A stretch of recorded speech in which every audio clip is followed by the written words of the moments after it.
Bien, ¿qué tal muchachos? ¿Cómo están? Siguiendo con la formación ideológica, vamos a hablar un poco sobre los orígenes del nacionalismo, ¿no? Yo cometí un error porque debimos haber comenzado por acá, con los orígenes del nacionalismo en el siglo XIX, antes de entrar a hablar del fascismo y el nacionalsocialismo en el siglo XX. Así que bueno, yo hice estas láminas para ustedes, las voy a leer y vamos a hacerlo lo más conciso y rápido posible, ¿no?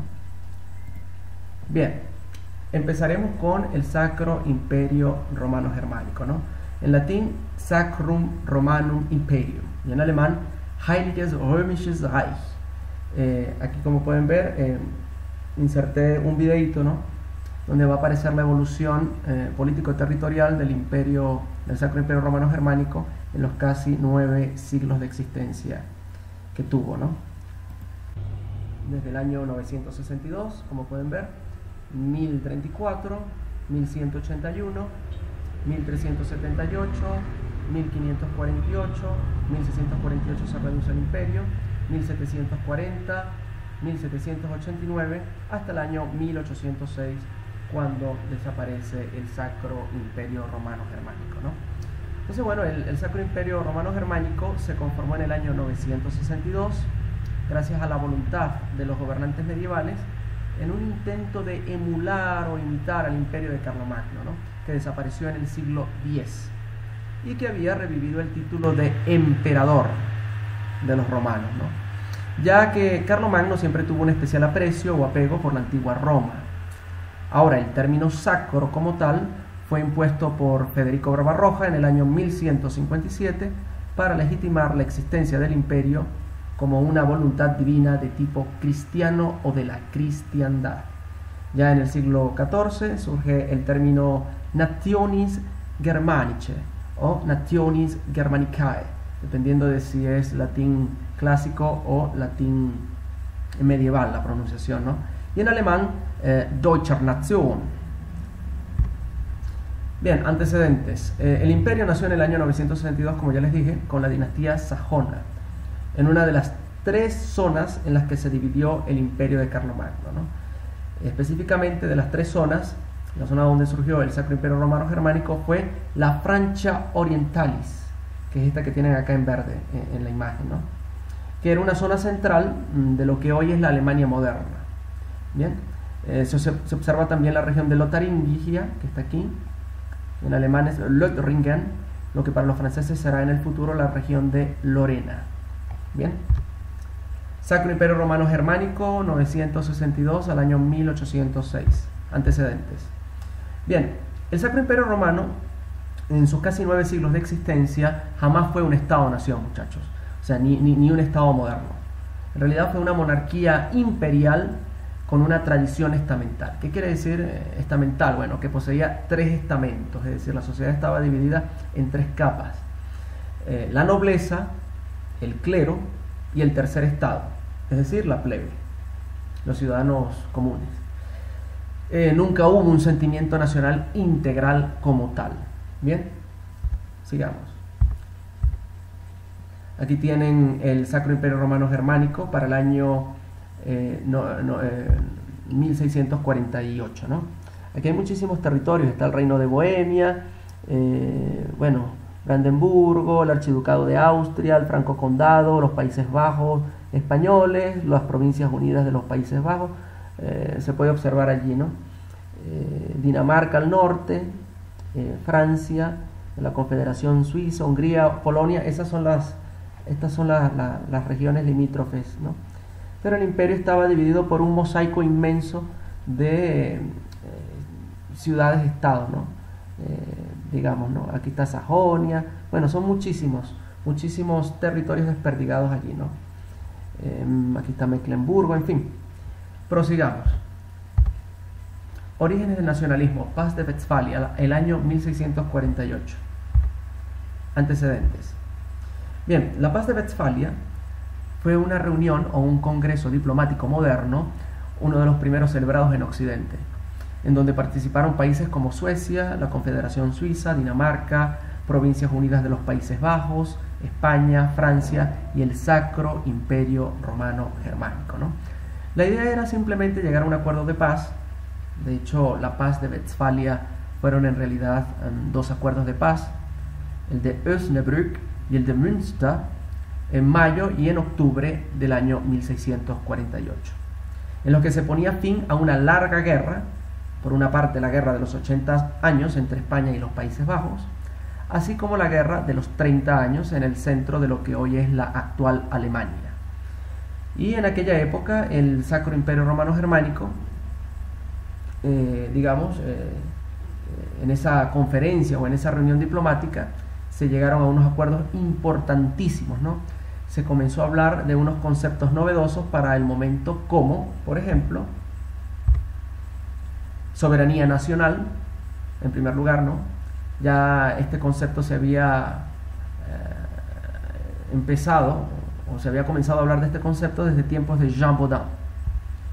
En segundo lugar, la integridad territorial. En tercer lugar, autodeterminación. Ya con la paz de Westfalia se abrió paso al surgimiento de los estados-nación, dejando en el pasado la concepción feudal de que los territorios en Europa formaban parte de una propiedad privada o de un patrimonio hereditario de tipo feudal, que pertenecía a un señor feudal.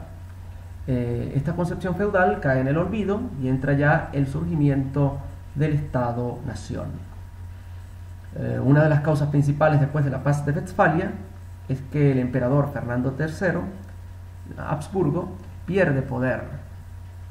Francia se erige como una nueva potencia en toda Europa. Suecia se erige a su vez como una gran potencia en la zona septentrional de Europa. Los Países Bajos consiguen su independencia de España. La Confederación Suiza de facto adquiere autonomía, se impulsa la libertad religiosa, que no existía en décadas anteriores, en donde hubo muchísimas guerras por causa de la religión. De ahora en adelante la religión ya no será un casus belli, es decir, una causa o razón de guerra. El Papa pierde poder en el plano internacional y su figura, es decir, la figura del Papa, se reduce a un mero árbitro en las relaciones políticas y diplomáticas en Europa. Como pueden ver acá, esta es una fotografía de los documentos de la paz de Westfalia, ¿no? Originales, de mayo y octubre del año 1648. Lo han intitulado Instrumentum Pacis, es decir, instrumento de la paz. En alemán, Friedensschluss, conclusión o acuerdo de paz, del año 1648. Bien, nacionalismo. Según Steve Engel, Rousseau en sus obras planteó las bases para el nacionalismo moderno, ¿no? Atribuyéndole los sentimientos de identificación con la república o sociedad a la cual el hombre se ha asociado, aunque Rousseau argumentó que estos sentimientos solo hubiesen sido posibles en estados pequeños y democráticos, ¿no? Esto lo pueden conseguir en la obra de Steve T. Engel, Rousseau and Imagined Communities, The Review of Politics, Rousseau y las comunidades imaginarias, ¿no? Una revisión sobre política, en la página 67, ¿no? Del año 2005 es la obra. En las páginas 515 a la 37. Bueno, y esa es la foto de un busto de Rousseau que era muy típico en esa época, ¿no? Que aparte de cuadros se hicieran bustos tridimensionales, valga la redundancia, ¿no? Del personaje. Bien, después del liberalismo surgieron otras dos ideologías políticas que evolucionarán en Europa en el siglo XIX, ¿no? El socialismo, por una parte, nacido al calor de las revoluciones de 1848, y el nacionalismo, cuyo devenir tendrá una gran influencia en los acontecimientos históricos de Europa desde el siglo XIX hasta la actualidad. Valoración historiográfica. Gran influencia en la evolución historiográfica europea, ¿verdad? Todo relacionado con el Estado-Nación, las consecuencias del nacionalismo, ¿no? Estado-Nación, guerras mundiales, fascismo, ¿verdad? Fascismos y desintegración de Yugoslavia. Y en la actualidad, el nacionalismo en Europa, por lo menos, se evidencia como un proceso opuesto a los procesos de integración europea. Ideologías del siglo XIX. Tres fueron las principales ideologías que emergieron o surgieron en el siglo XIX en Europa. Por una parte, el liberalismo, el nacionalismo y el socialismo. Como pueden ver acá, esta fotografía que está acá, bueno, esto es un cuadro en realidad. En esta imagen, esta es la promulgación de la Constitución de Cádiz en España, ¿no? Esto es en 1848, las revoluciones nacionalistas, el surgimiento del nacionalismo en Alemania y el socialismo, ¿no? Esto es una imagen rusa, si mal no recuerdo, ¿no? Que representa ya al proletariado en armas para impulsar la revolución en Europa, en Rusia específicamente. Los estados europeos antes del nacionalismo, ¿no? En los siglos XVI, XVII y XVIII, varias monarquías europeas fijaron las bases territoriales de algunos estados actuales, ¿no? Sin embargo, en esas monarquías era frecuente que los territorios pasaran de un reino a otro, ¿no? Sin discusión, debido a los matrimonios reales y herencias dinásticas, que hacían que sus descendientes heredaran territorios, ¿no? Puesto que los territorios en esa época eran vistos como una propiedad privada, ¿no? Incluyendo a sus habitantes, ya que en las monarquías absolutas del antiguo régimen, las personas eran consideradas cosas también, lo que provocaba que en los territorios de una determinada monarquía se aglutinaran pueblos culturalmente distintos, con costumbres, idiomas y tradiciones diferentes, lo que hacía que el sentimiento patriótico, ¿no? O el sentimiento del patriotismo fuese a un nivel local, haciendo que el sentir nacional e identitario fuese débil. Los estados europeos antes del nacionalismo. Bien, primero, fijación, esto es un repaso, ¿no, muchachos? En primer lugar, fijación territorial de la Edad Moderna.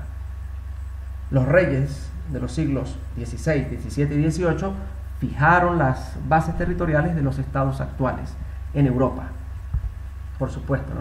En segundo lugar, vinculación dinástica.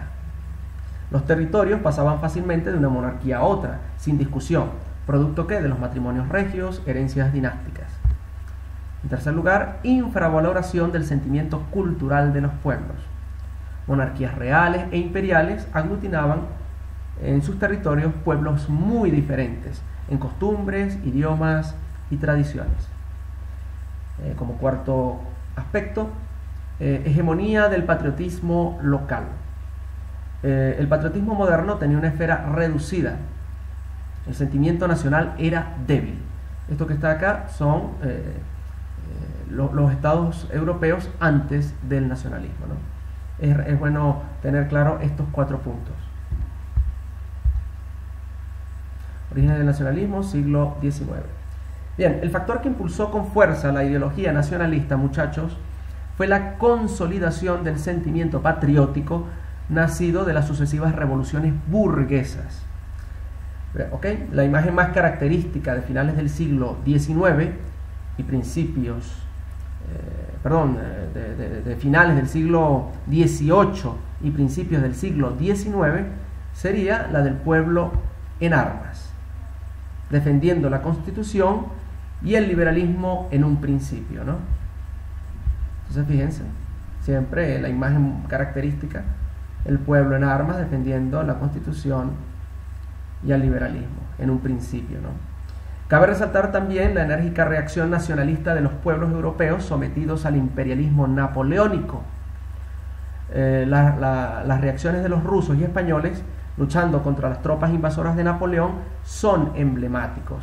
Aquí, como pueden ver, este son los fusilamientos del año 1808 en España, de los que se rebelaron contra la invasión de las tropas napoleónicas en España, ¿no? Ahí se aglutinó ese sentimiento patriótico de los españoles para expulsar al invasor, ¿no?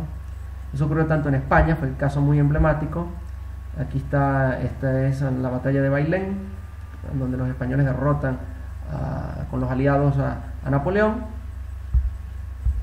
Esto es una imagen, un cuadro de la batalla de Borodino, una de las batallas más sangrientas de la historia en el siglo XIX, hasta el siglo XIX, ¿no? En donde los rusos derrotan estrepitosamente a Napoleón, ¿no? Participaron casi 250.000 de militares en esa acción. Aquí está Napoleón en Moscú, en llamas, quemada por los mismos rusos.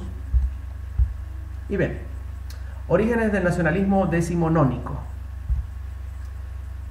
En primer lugar, un repaso nuevamente. Vamos a caracterizar una serie de aspectos aquí sobre los orígenes del nacionalismo decimonónico, ¿no? En primer lugar, robustecimiento del sentimiento patriótico durante las revoluciones burguesas, ¿no? Es decir, el pueblo en armas defendiendo la Constitución y el liberalismo. En segundo lugar, la reacción nacionalista de los pueblos sometidos al imperialismo napoleónico. Los casos de España y Rusia son emblemáticos.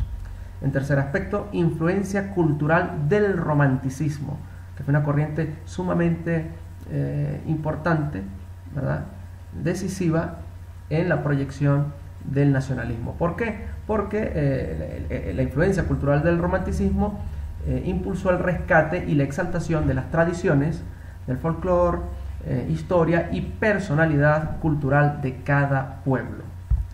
En cuarto aspecto, las exigencias económicas de integración impulsadas por el capitalismo, ¿no?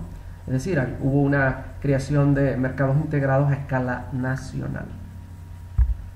Tipos de nacionalismos del siglo XIX. Nacionalismo progresista.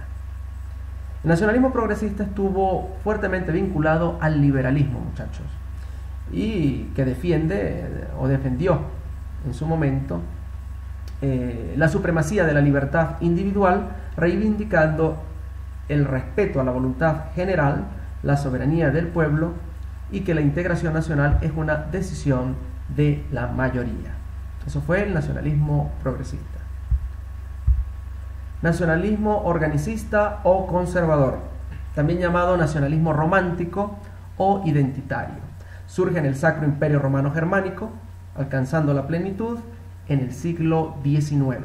Sus dos máximos representantes son Herder, por una parte, y Fichte.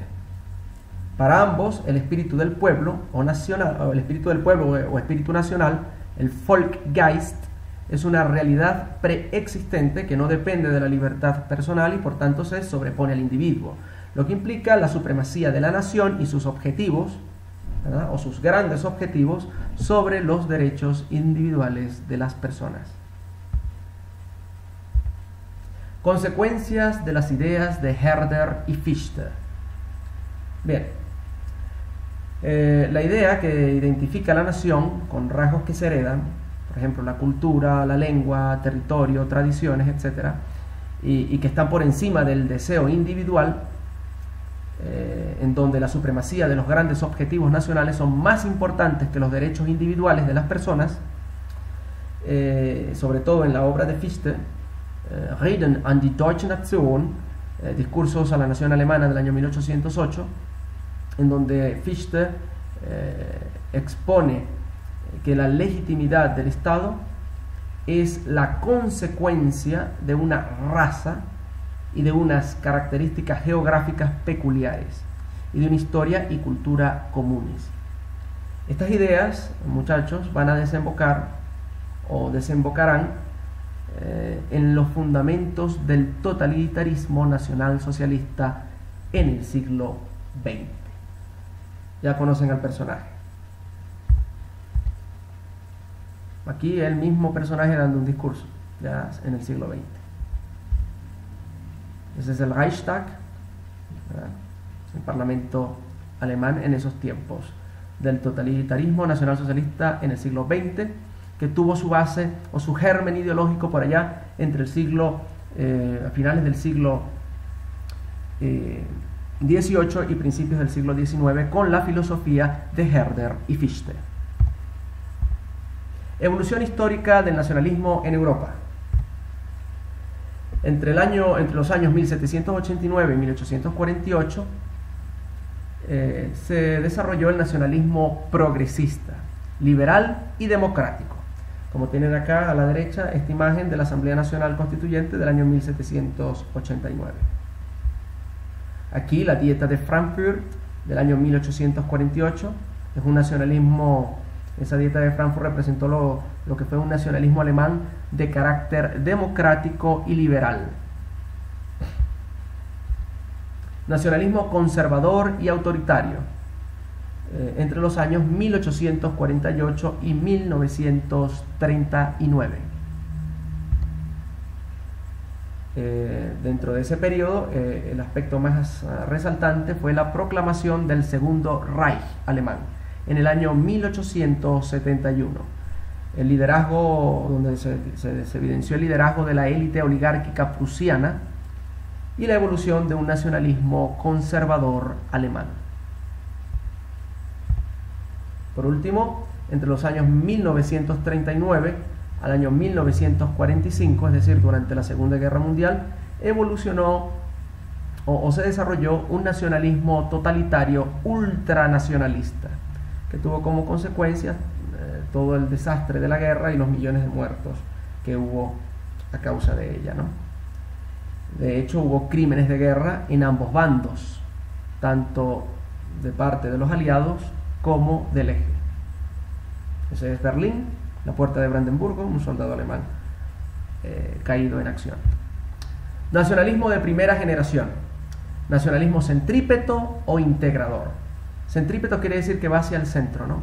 Todo lo que va hacia el centro integra, une. Por eso se llama centrípeto, ¿no? Entonces, este nacionalismo de primera generación, centrípeto o integrador, es aquel que pretende la unificación en un mismo Estado-nación de poblaciones con características comunes que habitan en estados diferentes.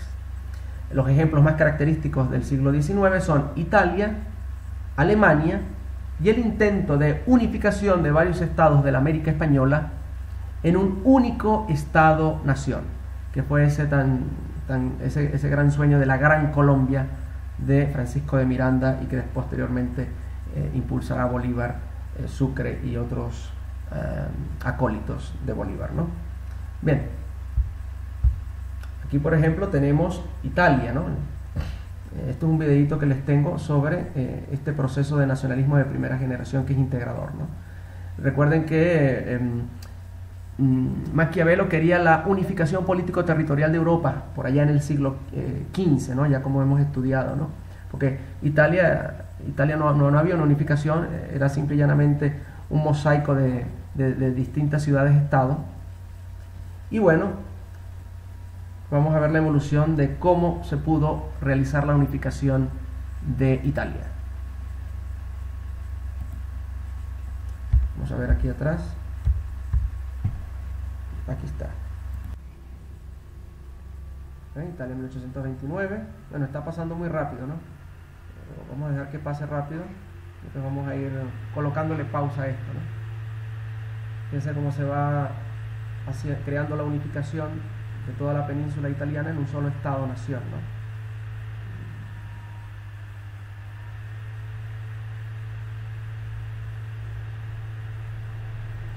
Ok, aquí está, un poquito más atrás.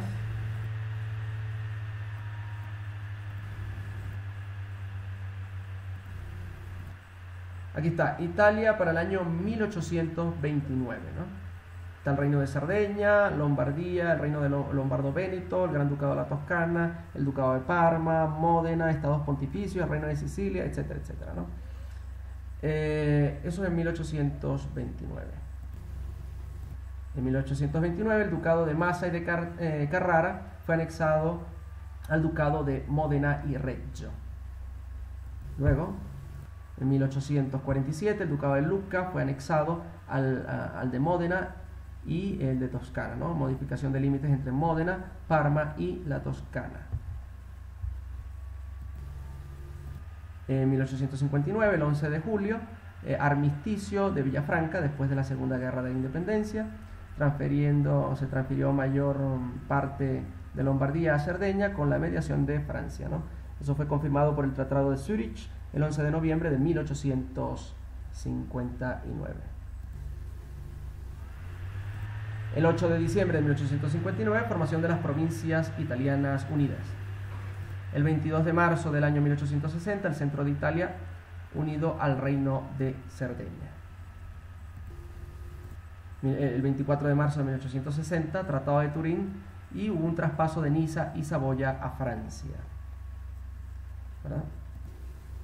El 18 de julio de 1860, el Reino de Cerdeña retiró sus tropas de Mónaco. En 1860 ocurrieron muchos eventos, ¿no? Que modificaron la fisionomía político-territorial de Italia. Luego, el 18 de agosto de 1860, Apulia proclamó la anexión del al Reino de Cerdeña. Oye, le di donde no era, chico. Qué desgracia.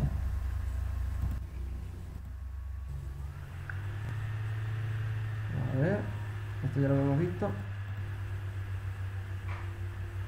Aquí está, el 18 de agosto de 1860, Apulia proclamó la anexión al Reino de Cerdeña. El 21 de agosto de 1860, Basilicata proclamó la anexión al Reino de Cerdeña. El 2 de septiembre de 1860, Pontecorvo se anexó al Reino de Cerdeña, de Cerdeña, bueno, Sardeña le decían también.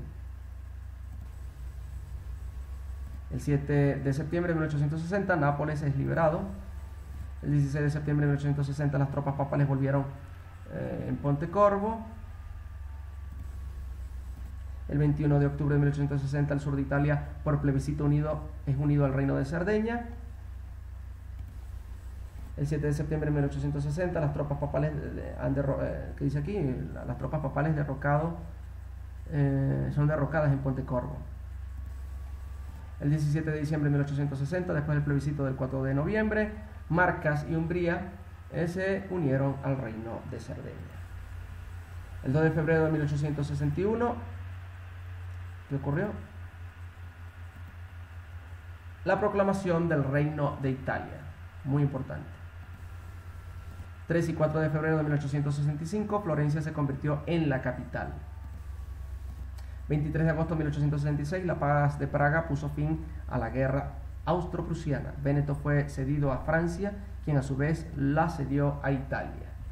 Imagínense ustedes si eso no hubiese, si Francia no regresa Véneto a Italia nuevamente, hoy en día prácticamente Venecia sería de Francia, ¿no? Una locura. Bueno, 20 de septiembre de 1870, Estados Pontificios anexados a Italia.